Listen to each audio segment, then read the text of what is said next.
Министрдің орынбасары айтып атпайбы, біз ақылдуу шаар деген долбоорду атаандаштык мындай параллельден киргизип депчи. Ушул ат койгондон абайласаңар да өкмөт. Акылдуу шаар, акылдуу эсептегич деп. Атап алганда, акылдуу эсептегичтер бар акылдан айнып калбадыбы? Кытайдан келген ар басым баргандар. Эми акылдуу шаар деп эле, ушу аты да жаман да. Кынтыксыз жол, кырсыксыз шаар десеңер болбойбу? Өкмөттүн башчы ушул коопсуз шаар боюнча өткөн айлардын биринде бир чоң маселени карап, анан Кыргызтелекомго тапшырды. Биринчи госагентство связиге, анан госагентство Кыргызтелекомго тапшырды. Бул эми чын айтыш керек, коопсуз шаар бул бизнес. Бизнес долбоор. Берде чоң кириши бар. Өлүп атат соттошуп. Кандай гана ички иштер министрлиги эмес ушуга отурат. Тендерге депчи, мен киришим керек деп. Эми тендер тең бер да. Чотур бар деди.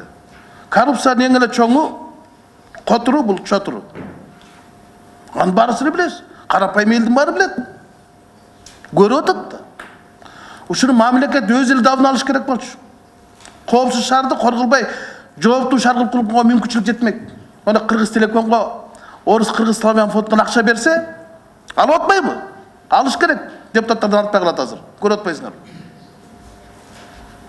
1 миллион, 2 миллион доллар берсе эле кирип кетмек. Нурлан Мадемиров, Кыргызтелеком башчысы турса, өкмөт башчысы сиздерге тапшырды да бул коопсуз шаарды. Кандай бул долбоорду аткарыш эмнелер керек? Кандай бир чечим керек? Урматтуу Рыскелди Чыныбекович, урматтуу Марат Аскерович, урматтуу депутаттар.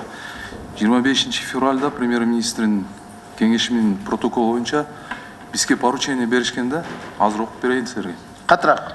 Открытому акционерному обществу Кыргызтелеком направить межвед рабочей группы проектное предложение по участию во внедрении программно-аппаратного комплекса.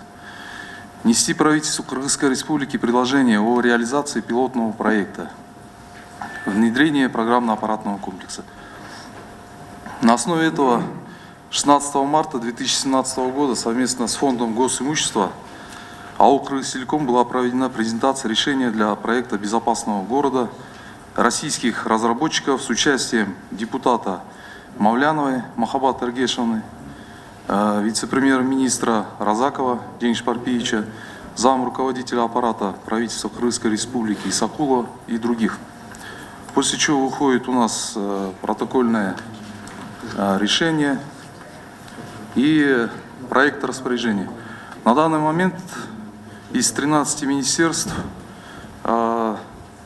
практически со всеми согласовано, кроме МВД. После того, как пройдет проект распоряжения со всеми ведомствами согласования, мы уже сможем показать пилотный проект на базе инфраструктуры волоконно-оптических линий связи Кыргызтелекома. Вот короткая информация. Жок, тагыраак айтсаңыз, Кыргызтелеком ушуну коопсуз шаарды долбоорду ишке ашыра алабы? Ооба. Ашыра алат. Канча каражат керек?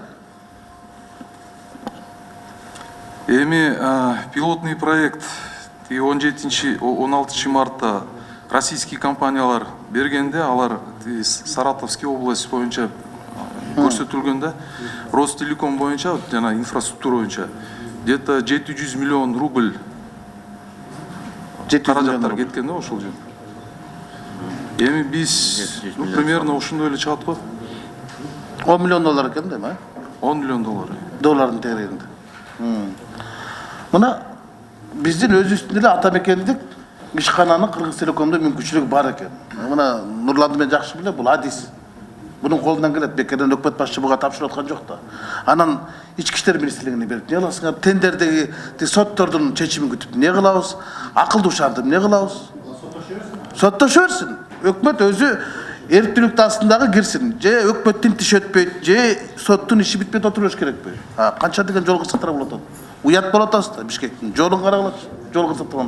Oşonçu Marat Askeriç. Ben de sonuçta şu komitet bir жоопкерчиликти алып, мен кошулам кесиптешиме.